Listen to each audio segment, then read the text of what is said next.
Hi, I'm Andy Larsson, and we're here again talking about bears today. You know, bears are something that have sparked our imagination for centuries, maybe millennia. And there's something about that idea that there's something roaming in the woods that's big enough to eat you and is definitely out there, could be a threat. Now, how many of them are actually a threat? In my years of hunting these woods, I shot my first bear right over there when I was 12, so it's been a long time ago. Don't anybody do the math. But I've been hunting bears a long time. People say, Andy, have you ever been charged by a bear? It happens every year in Montana. We have a lot of grizzlies now that are coming to the shot or coming to the cow call or bugle while people are elk hunting. But definitely to me, I've only had one real close encounter with a bear that I think would have ended differently if I hadn't have been armed with my lever gun. So let's talk about that. What did it look like? Well, I knew where there was a bear hanging out in a back canyon. I also knew that a cow had died back in that canyon.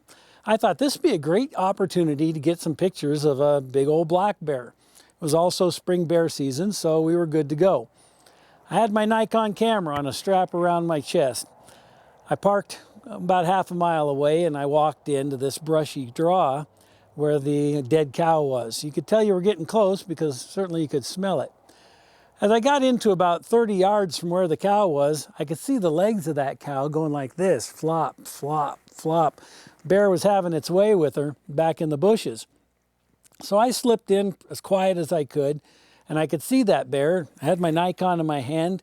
I was taking one step out when my cowboy boot stepped down on a stick about the size of a pencil, and it went pop. Well, in the quietness out there, it sounded like a pretty loud pop, not like a rifle shot, but it was pretty loud. And that bear's head snapped up. He turned, looked at me, and without hesitation, here he came full tilt. I had this 45-70. I had never fired it before. Not a real good maneuver, but I guess I was pretty confident that if I needed it, it'd probably take care of business. I'd stoked it with 5 rounds of ammo, some bullets I just loaded, 400 grain spear bullet. That bear is coming at me. I dropped the camera down around my neck.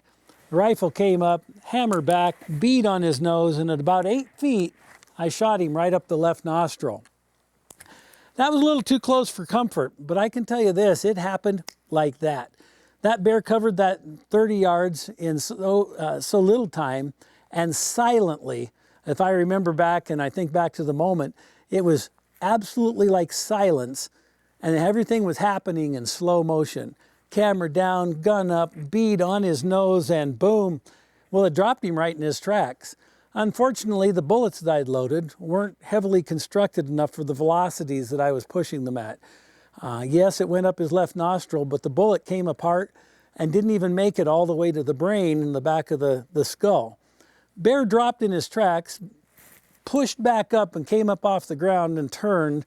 And at that point, I shot him through the shoulders and it was over instantly. You know, if I hadn't been already very familiar with a lever gun, I wouldn't have chanced something like that. But it's something that we use every day.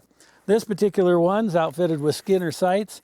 Fastest sighting system that I know of is a good ghost ring or peep sight with a very visible front. I named this one our Bear Buster front sight just for obvious reasons. We use them a lot. Being familiar with your firearm so that it's second nature to you will help you immensely in the moment that there might be a bear attack.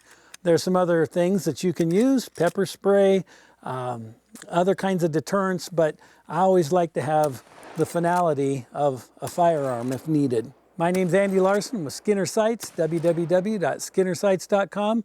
We're saving the world one gun sight at a time.